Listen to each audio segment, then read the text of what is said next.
Welcome back. We're going to take a deeper dive into statistics.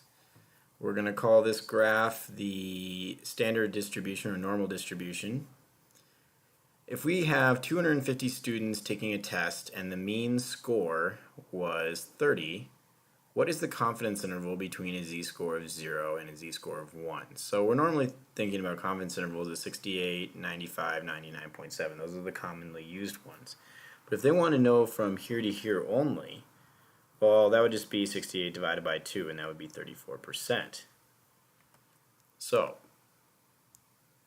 if we know that, then how many scores should fall between a z-score of 0 and a z-score of 1? Well, there was 250 students taking a test, so 34% of those tests should fall right here.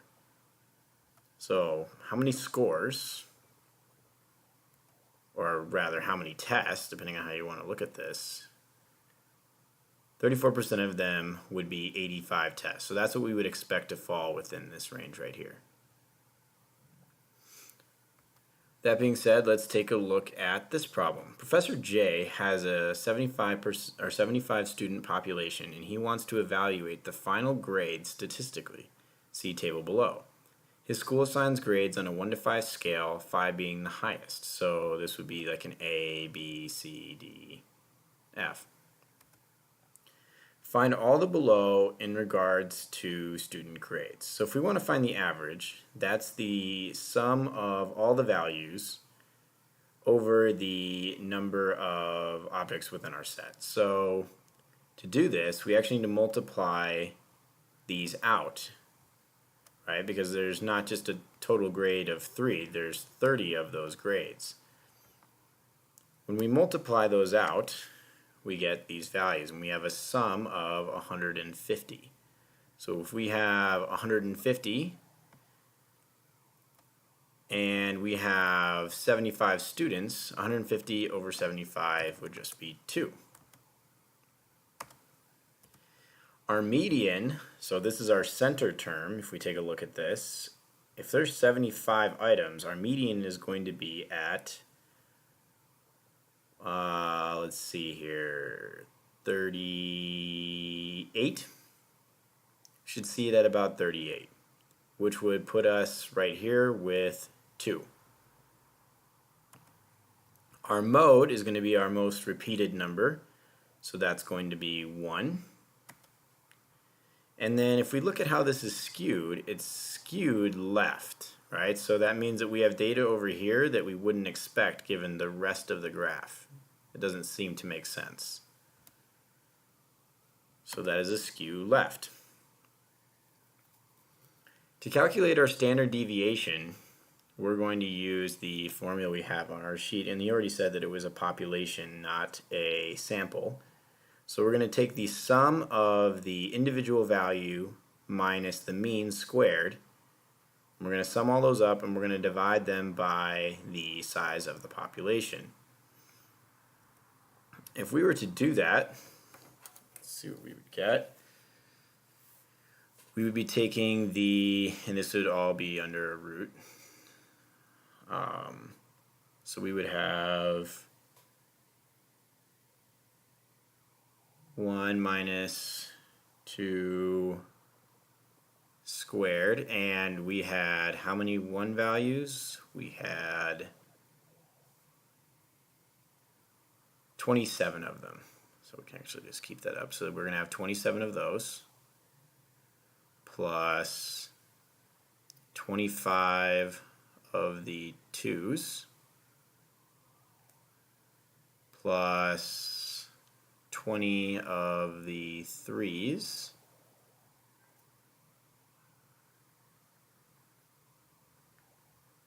plus 2 of the 4s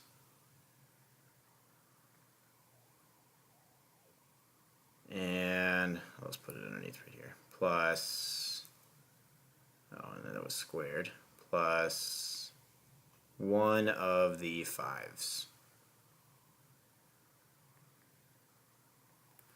And we're going to have that all over the number, which was 75 students.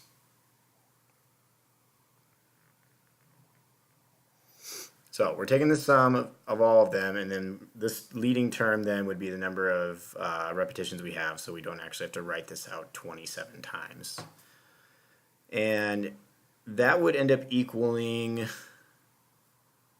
0.92376. So this is our standard deviation. If we wanted to find our variance, we would just square that value. So 0.92376 squared, and we're going to get, and these are roughly, these aren't exact. Let's actually change that, because we're rounding here. So roughly,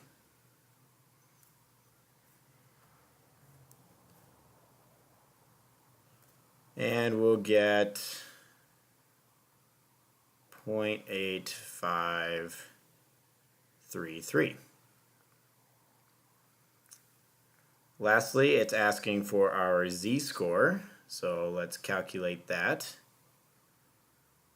We're going to take a value, so let's actually go back here. So we're going to take a value minus the mean over the standard deviation. So that's going to tell us, the z-score that one holds.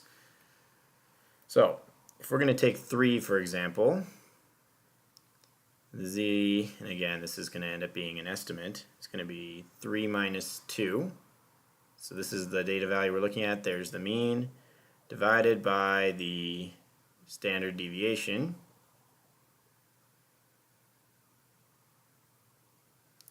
And that's going to end up equaling roughly 1.08.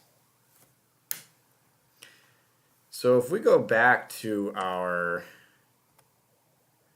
normal distribution, so this is not normally distributed, the example that we have over here, but these right here would be the z-scores of a normal distribution, to give you an idea of what we're referencing when we say the z-score.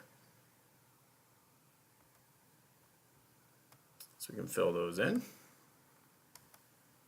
And then this problem is done. They're probably not going to ask you a lot of this stuff. It takes a long time to calculate, so just realize that a greater variance means that it doesn't correlate as well to the data, and then a standard deviation is how far you're moving away from the mean. And yeah, we just discussed what the z-score is. But you will be asked to calculate the average, median, mode, and know what the skew is. That you will be asked. But these ones are more understanding of what they're referencing. So with that being said, let's take a look at box and whisker plots. So we have this here in our study guide. So the range is the end of this whisker to this end of this whisker. This is the min and the max values. The Q1 and the Q3 are our quartiles. So this is the first, and in between here is second and third, and here's the fourth. That means that 50% of our data has to fall within this box. And then the median value, as we discussed earlier, is the middle value.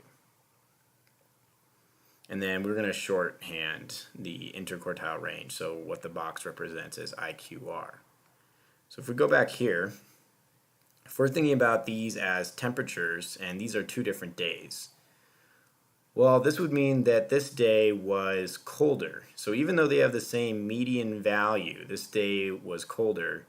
And above the median, it will have a lot warmer days as compared to its, or warmer temperatures clustered right here as compared to the lower temperatures, and vice versa with this one up here.